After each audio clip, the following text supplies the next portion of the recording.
Olá, eu sou o professor Cláudio Marcelo, dando seguimento a essa série de vídeos relacionados à declaração do imposto de renda da pessoa física. Na oportunidade do vídeo de hoje, nós trataremos sobre uma pergunta que frequentemente acaba surgindo: se vale a pena fazer a declaração do imposto de renda, mesmo a pessoa não estando obrigada a fazê-la. Então, eu vou abordar alguns aspectos que, sob o meu ponto de vista, só tem pontos positivos ao realizar a declaração do imposto de renda, mesmo que a pessoa não tenha a obrigatoriedade de fazê-lo. Um dos pontos positivos nessa estruturação no momento de fazer a declaração do imposto de renda é que o contribuinte ele teria minimamente a organização do seu patrimônio.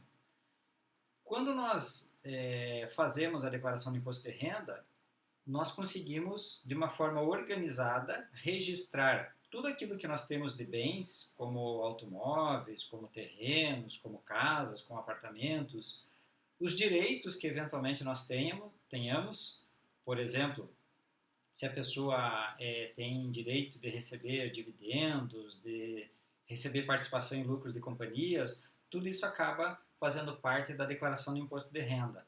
Assim como as principais dívidas, né? Financiamentos bancários, empréstimos bancários, aqueles financiamentos, principalmente que não têm o bem como garantia, devem fazer parte da declaração do imposto de renda.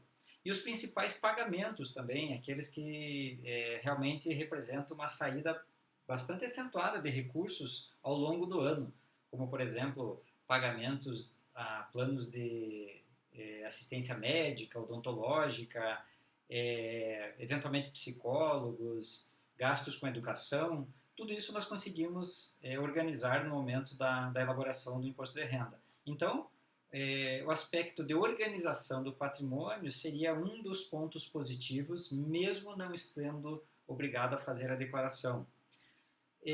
O outro seria o acompanhamento anual da riqueza que cada um de nós, ao longo do tempo, nós acabamos tendo, né? Aumentando essa riqueza ou diminuindo com o passar dos anos. Então, quando nós fazemos a declaração do imposto de renda, como tem toda a organização ali desse conjunto de fatores, com bens, direitos, com pagamentos, nós conseguimos mensurar, né, como que está o nosso gerenciamento pessoal sobre as nossas riquezas. Afinal de contas, isso é bastante importante também sob o ponto de vista de controle desses diversos itens que fazem parte da declaração. Ao registrarmos os itens dentro da declaração do imposto de renda, nós vamos montando um histórico também. Você imagine que uma pessoa que tem adquirido um automóvel há 3, 4 anos, às vezes não lembra quanto que pagou lá no passado sobre aquele bem. E a declaração do imposto de renda acaba sempre registrando os pagamentos que ocorreram, né? São chamados de os registros históricos. Isso não só com um automóvel, com um veículo, né? Principalmente, por exemplo, com uma casa, né? Existem aquelas pessoas que fazem a ampliação da casa, uma melhoria. Estes gastos, eles podem fazer parte da declaração do imposto de renda. Não tem nada a ver com, esse gasto será, eu vou pagar menos imposto. Não, não é esse o foco. Mas a composição dos gastos para formar um imóvel, por exemplo, uma reforma de um imóvel, desde que tenha os comprovantes, né, como as notas fiscais de aquisição dos produtos utilizados nesta reforma, a mão de obra que foi utilizado, de repente foi contratada uma pessoa, né, existe um contrato, existe uma nota fiscal, esses documentos e os valores que constam nesses documentos podem fazer parte da declaração e aí vai construindo o valor do imóvel ao longo do tempo. Então a gente vai atualizando esses dados a cada ano no momento de fazer a declaração de imposto de renda. Isso também é uma grande vantagem para quem está fazendo, né? Possuir um histórico dos pagamentos de determinados bens. Também aquelas pessoas, a gente imagina, né? Sempre pensa que as pessoas elas terão, com o passar do tempo, maiores rendimentos, uma prosperidade maior e vai chegar um momento que ela terá que fazer a primeira declaração de imposto de renda. Então, mesmo ela estando desobrigada a fazê-la em anos anteriores, se ela for mantendo essa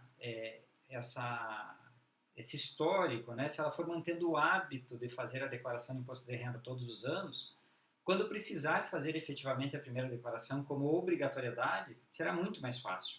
Porque o que nós fazemos, afinal de contas, de um ano para outro, é só acrescentar alguns dados à declaração, né? Todas aquelas movimentações que nós tivemos de um ano para outro, seja comprando ou se desfazendo de bens ou possuindo outras fontes de rendimento, a gente vai atualizando os dados dentro da declaração.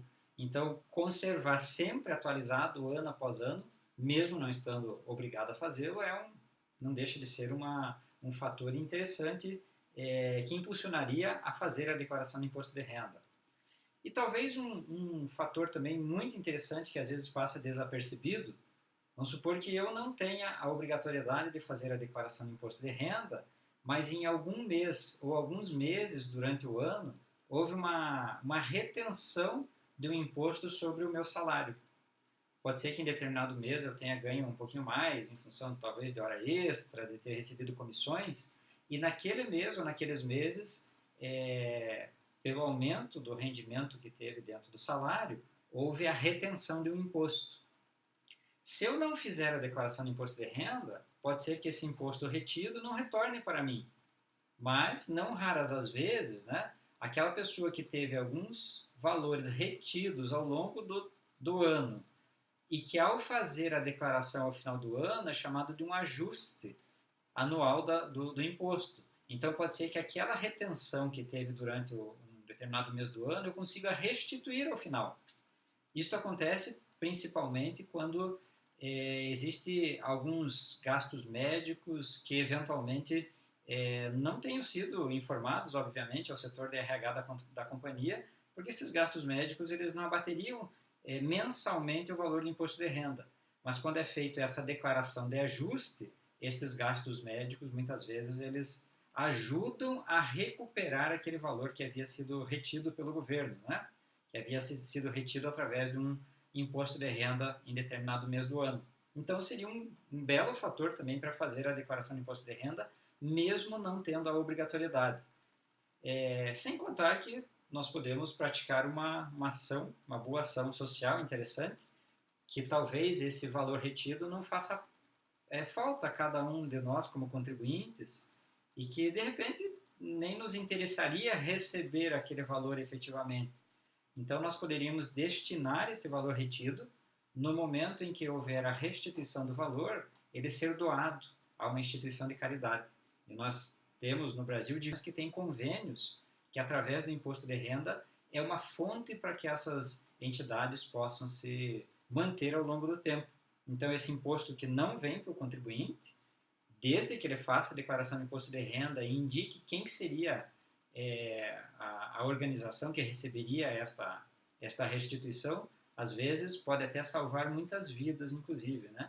Então, que tal nós colaborarmos positivamente para que outras entidades consigam também, de alguma forma, se beneficiar com esse imposto, que, afinal de contas, ele já foi descontado do nosso salário e que, se nós não reclamarmos esse imposto ou não fizermos o movimento de realizar a declaração, talvez esse imposto nunca voltasse para o nosso bolso ou para uma outra pessoa, como uma entidade que necessita muito mais desse valor que muitas vezes nós mesmos.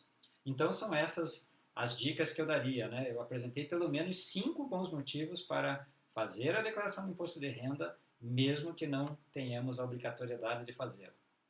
Ok? Espero que vocês tenham curtido essas novas dicas do imposto de renda e não esqueçam de se inscrever no meu canal e, ao se inscrever no meu canal no YouTube, deem uma curtida ali para que tenhamos um movimento maior de pessoas acompanhando a evolução que está acontecendo dentro das leis relacionadas ao imposto de renda da pessoa física. Agradeço a atenção de vocês e mais uma vez obrigado por estarem assistindo a este vídeo. Um abraço a todos.